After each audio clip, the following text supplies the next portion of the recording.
I'm Janet Conner, author of Writing Down Your Soul, The Lotus and the Lily, Soul Vows, Find Your Soul's Purpose, the Soul Discovery Coloring Book, and the host and creator of the Soul Directed Life radio show. On the radio show this year, our circle theme, every year we follow a 12-month big circular theme, and then each month supports that theme. We've done the medicine wheel, we have done the life cycle of nature and creativity. Well, this year we're following a circle, the 9 containers of love, that was given to me. It showed up first last August 27th on my Deep Soul Writing pages.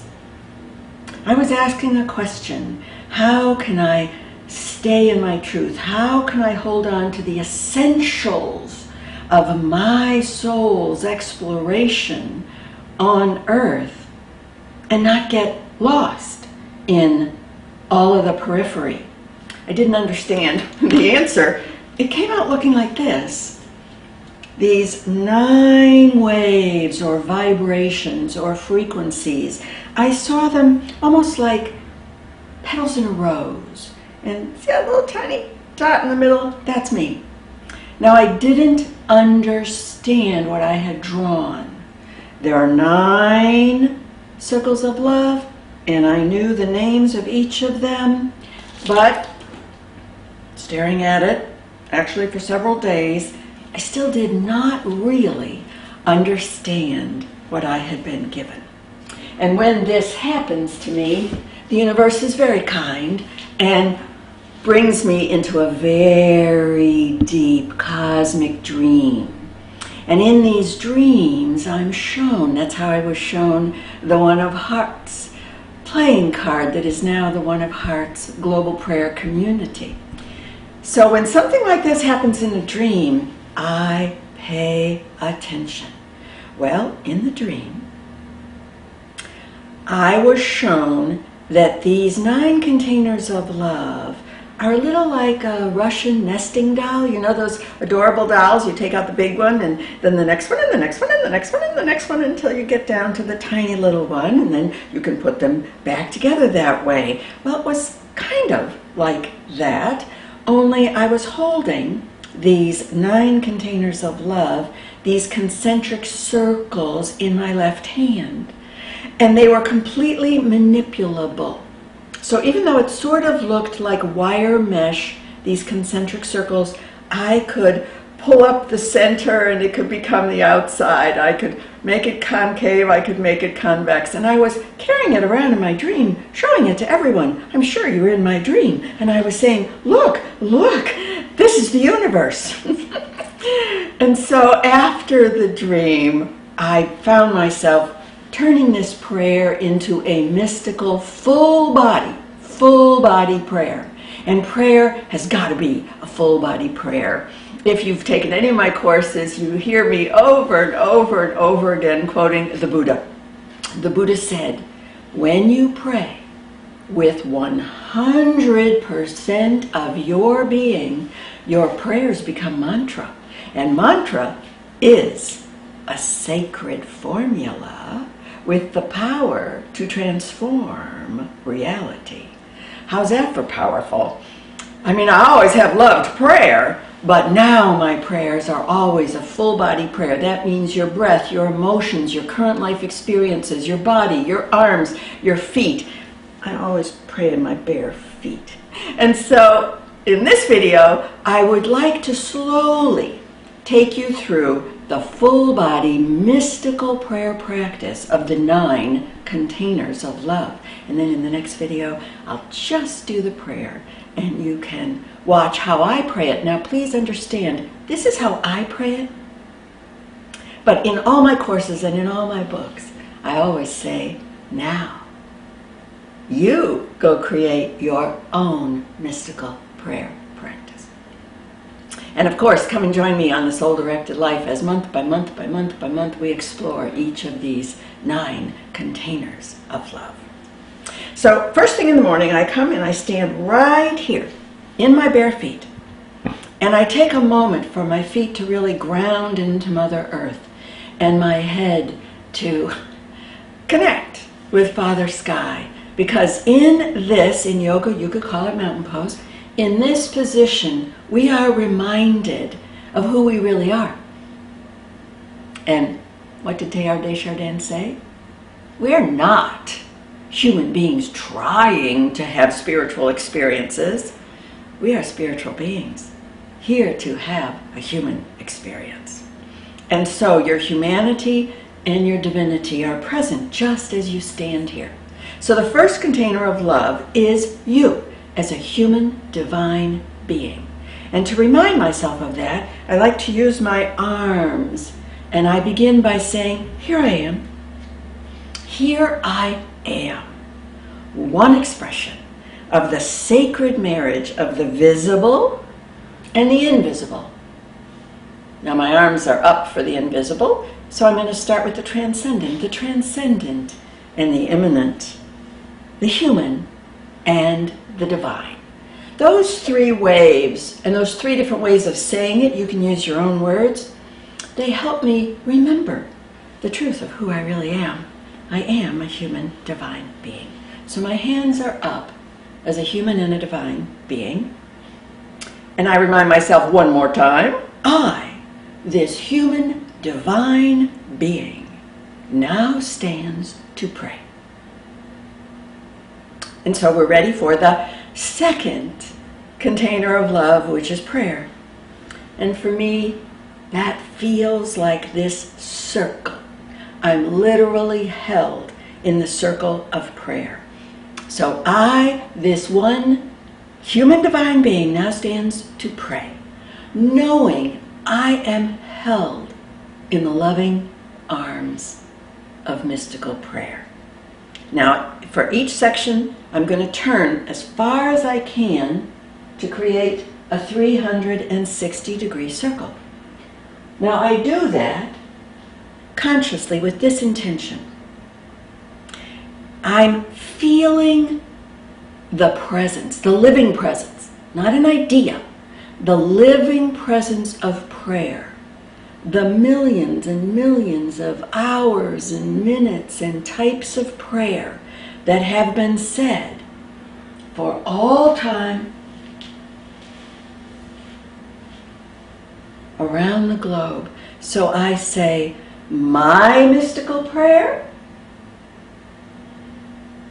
and all mystical prayers. And if you'll take just a second to perceive the reality, what you're doing is entering the vibration, the heart frequency of prayer, which resonates throughout Mother Earth and the universe. So now open your arms a wee little bit for the third container. So what is it that's holding prayer? Well, look, what's holding prayer is this space, sacred space. And I do view my home, especially this room, because that's my sacred reading and writing space. That's where I was sitting when I received the 9 containers of love. And directly above me is my office, my writing chapel. So my entire home, this is sacred space. And wherever you pray is sacred space. And so this is the third container of love. Mystical prayer is held in the loving arms of sacred space. Now perceive the vibration of sacred space as you turn, saying, my sacred spaces. And as you say that, visualize. Maybe it's your office. Maybe it's your garden. Maybe it is a soul community where you pray, a church, a synagogue, a mosque. Maybe it's a tree you love very much. But in your mind, in your heart, hold your sacred spaces. And then turn and pick up the vibration of all sacred spaces. And sacred space, we're headed into the fourth container of love. Open your arms just a little bit more. See, you are those Russian nesting dolls, opening, opening, opening. Sacred space is held in the loving arms of the soul communities. Now, when that came out on my pages, to be honest, I kind of went, the soul communities? Why is that one of these essential 9? There's only 9. Really? Soul community? But think, you are always connected in soul community, whether there are people sitting around you in a circle or not. We don't spring out of nowhere. We have the soul communities of family, the soul communities of sisters and brothers with whom we are exploring the fields of the soul. Anyone in any one of my courses, I view every single course as a soul community. You are held in the loving arms of soul community. And so turn, and I actually name, as I'm turning this way, all my soul communities. The Sacred Circle of Sophia, Your Soul Wants 5 Things, the Mystical Fools Society, and then I name the courses that are currently running, Writing Down Your Soul, Soul Vows. And then as I get to this point, now I want to pick up the universal frequency, the vibration of all soul communities, and I turn, and all soul communities. If you're feeling the least bit disconnected and lonely, that turn, knowing whether you know them or not, that you are held in the loving arms of soul community. What a precious feeling. So, what is holding the soul communities? Well, the soul communities are invariably formed, open your arms a wee little bit, by teachers. Right? If you are exploring the Quran, the Sufi tradition, you're going to find a soul community and gather with them virtually or in person. I have Sunday yoga right here in this room. That is an incredible teaching.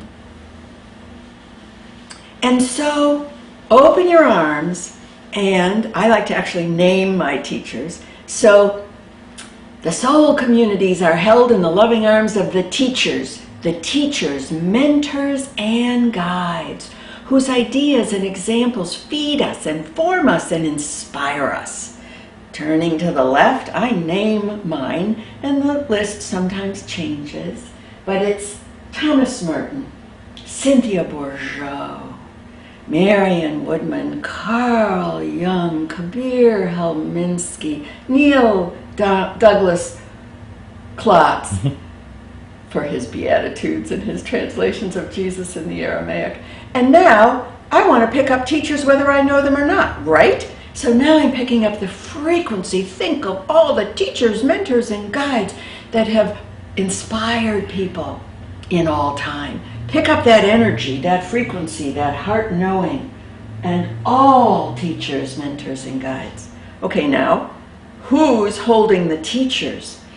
Well, the mystics. Because who are the mystics? The mystics are those extraordinary human beings, human divine beings, who pierced the veil of time, pierced the veil of matter, pierced any perceived veil of separation for communion with the One, communion with the Beloved, communion with the Divine. That's what a mystical experience is. It's simply an awareness of the living presence of the Divine, which means it isn't limited to those special people over there.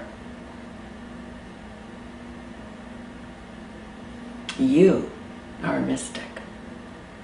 And if that makes you say, no, I don't think so, come and pray the 9 containers of love, and you may find that you are experiencing the living presence of the divine. So the teachers are held in the loving arms of the mystics, shamans, priestesses, and saints of all traditions.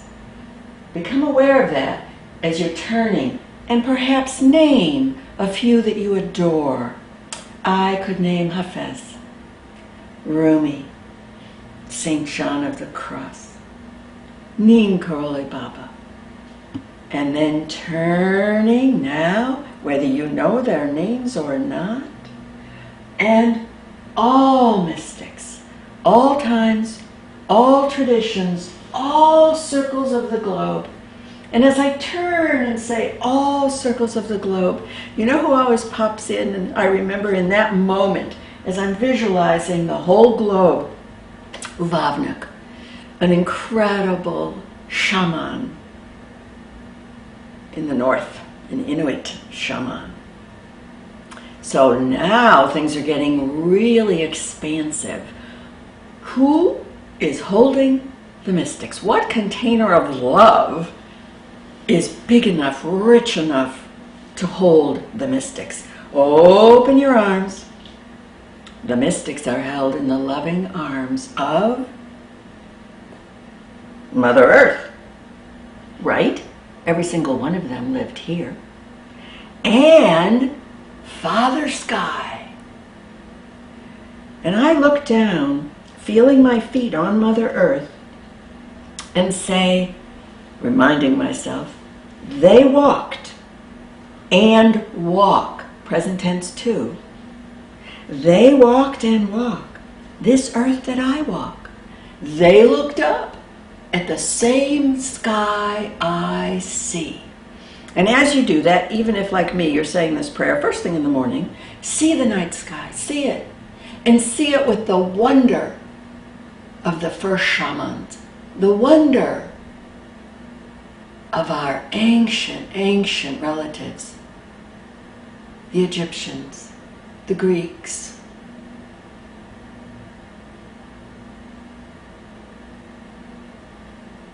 the first peoples. Look at the night sky through their eyes. Wow. They looked up at the same sky I see, the sky that stretches beyond comprehension, well, beyond my comprehension, through trillions and trillions of stars and black holes to touch the edge of infinity. See what I mean about expansive? So what could possibly be, what could hold that? What container of love with your arms all the way down at your side could possibly hold the cosmos? Well, it's the invisible.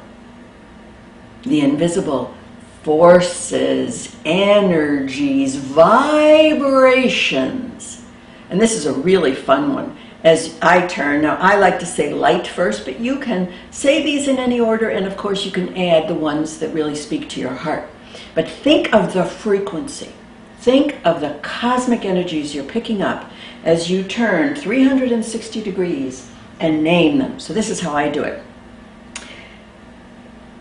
The invisible. The mystics are held in the cosmos is held in the loving arms of the invisible energies, forces, vibrations of light, color, sound, and I'm sensing and perceiving music, movement, numbers. Numbers for me are huge. The universe is made up of nothing but numbers.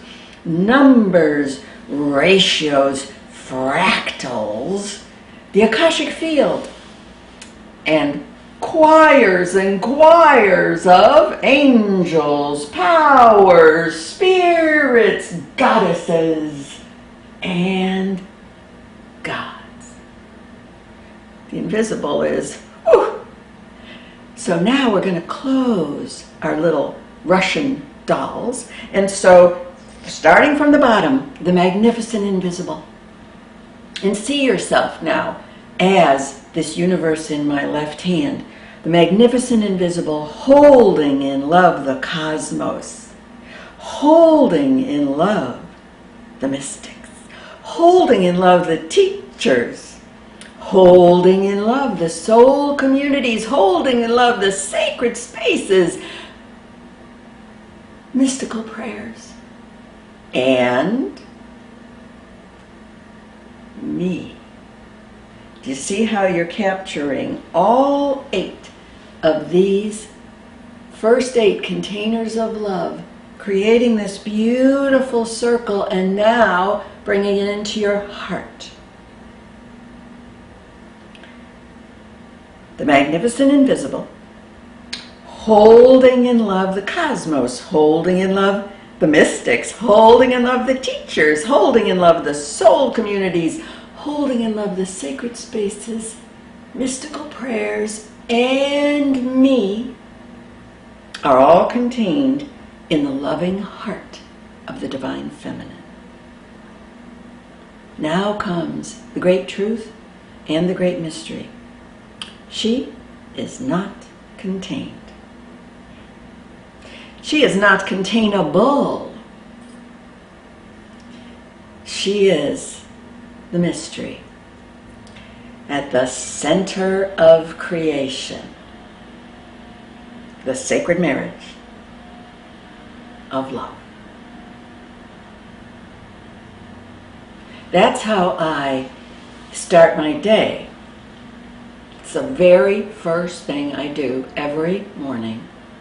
And then I go into, because I'm opening the 9 containers of love to create this magnificent space in which I can now say my personal prayer, which for me is the invocation to Sophia, and I have a separate video on that. And so from the sacred marriage of love, I can now go into my prayer, and you go into your own special prayer. And I say, knowing that I am held in these 9 containers of love, I now speak with confidence and joy my invocation to Sophia. Anything you do, including your entire day, when it opens, when you're standing in that place of the 9 containers of love, you are fed by, held by, loved by the mystic, cosmic heart frequencies of the cosmos. And your life, your day, your prayer is supported by, amplified by the magnificence in which we walk. We are so blessed to be what Teilhard de Chardin said, spiritual beings, having an astonishing, amusing, difficult, surprising, and very beautiful human experience. I hope that my 9 containers of love help you create and connect with the heart frequency of the divine.